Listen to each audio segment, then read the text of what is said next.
Tras el enfrentamiento entre Petro y Milei de hace algunos días, la prensa argentina ha mostrado cierto interés en conocer el pasado del mandatario colombiano y su historia como miembro del grupo subversivo M-19, pues recordemos que la primera vez que Petro salió a la luz pública fue en una entrevista con el pseudoperiodista Daniel Coronel cuando hablaban del robo de la espada de Bolívar. Desde esos tiempos, este personaje ha tenido una polémica vida pública marcada por su pasado revolucionario, pero también por su papel como senador, alcalde de Bogotá y ahora presidente de Colombia. El líder de la izquierda sigue siendo criticado por sus principales adversarios políticos debido a su paso por la guerrilla del M-19, grupo al que ingresó siendo muy joven y en el que en diversas entrevistas se ha referido a la toma del Palacio de Justicia en 1985 como una gran hazaña de su movimiento armado. Lo más llamativo es que su gobierno en la actualidad se ha visto envuelto en diversos escándalos políticos y de corrupción. Veamos a continuación lo que piensa la prensa argentina acerca de Gustavo Petro.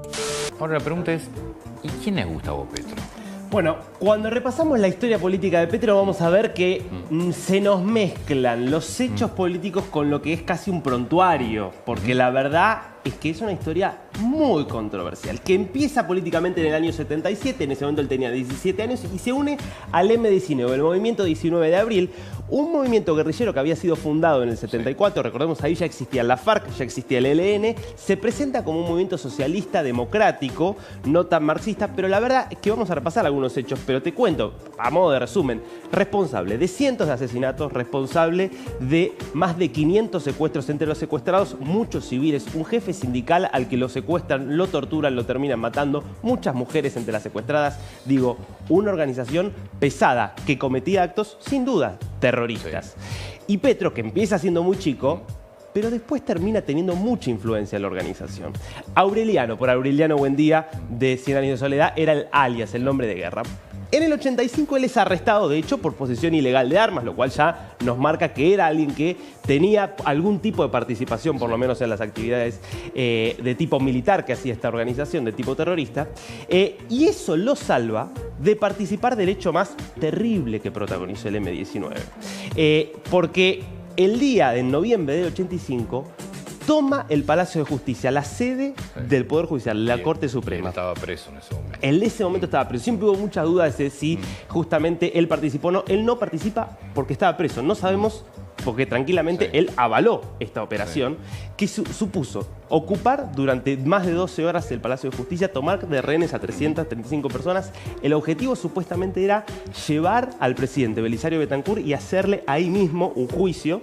Ahora, hay muchas evidencias de que Pablo Escobar Gaviria, el jefe del cartel de Medellín, fue quien financió esta operación porque lo que él quería era que no hubiera extradición y por eso en esa operación terminan más de 100 personas muriendo, entre ellos más de 10 magistrados de la Corte Suprema. Una locura total.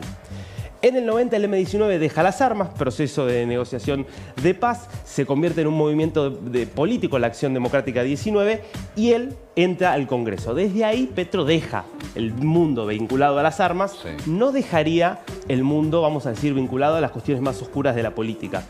Y ahora te cuento por qué. Porque él llega a ser diputado en ese momento, por un periodo, no puede ser reelecto, y llega al gobierno de Ernesto Samper, que lo nombra agregado diplomático en Bruselas. Samper, después acusado, y con muchas evidencias, de haber recibido dinero del narcotráfico para toda su carrera y toda su campaña electoral.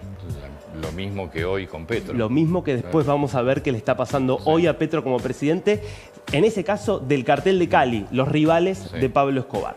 Bueno, su carrera ya más importante en términos ya como político arranca en 2012, él es electo alcalde de Bogotá. Vas a ver que los escándalos y las controversias están en toda su carrera porque al año siguiente lo destituyen. Entre otras cosas porque él hizo movimientos raros con el tema de la basura, quiso cambiar todo el sistema de recolección. Producto de eso, durante muchos días no hubo recolección de basura. Entonces, por haber infringido y poner en peligro la salud pública, lo destituye la Fiscalía General, después lo restituyen. Bueno, fue un escándalo de varios años, pero que atravesó su paso por justamente la alcaldía de Bogotá.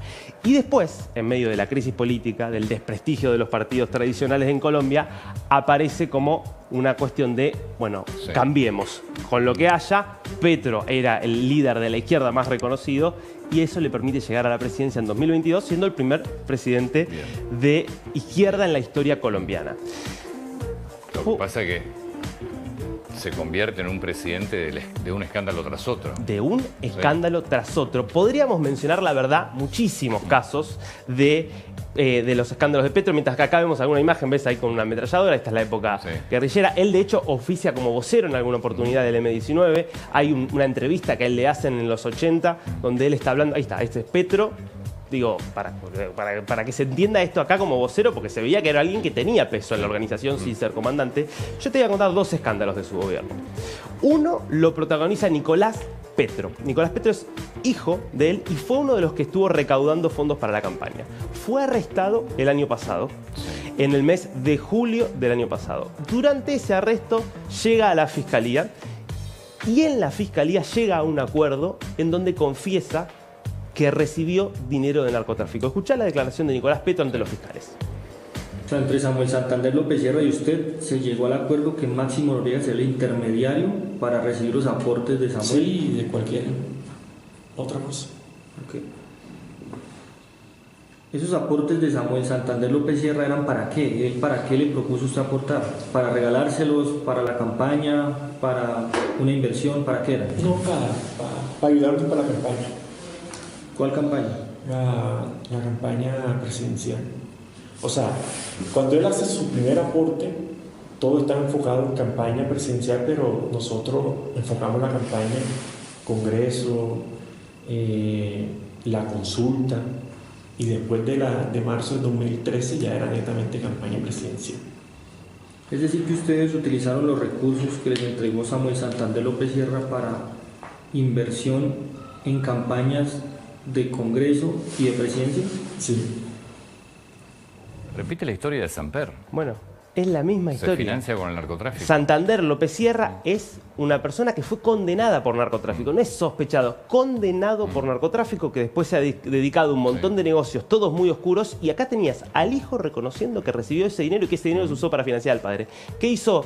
Misteriosamente le dieron libertad condicional, Petro lo fue a visitar a la casa y después de eso se desdijo completamente. Y hoy dice, no, la fiscalía me presionó. Bueno, ahí está él confesando. Y la otra confesión muy comprometedora es la de Juan Fernando Petro, hermano de Petro, que cuenta el papel que tuvo en la campaña electoral grupos criminales con los que fueron a negociar a las cárceles. Mirá. Y el Magdalena Medio, dirigidos desde las cárceles, lograron una votación que Uribe lo entendió. Él lo dijo. Me parece raro, curioso y extraño que en lugares donde Petro no podía ni llegar, ahora gana masivamente.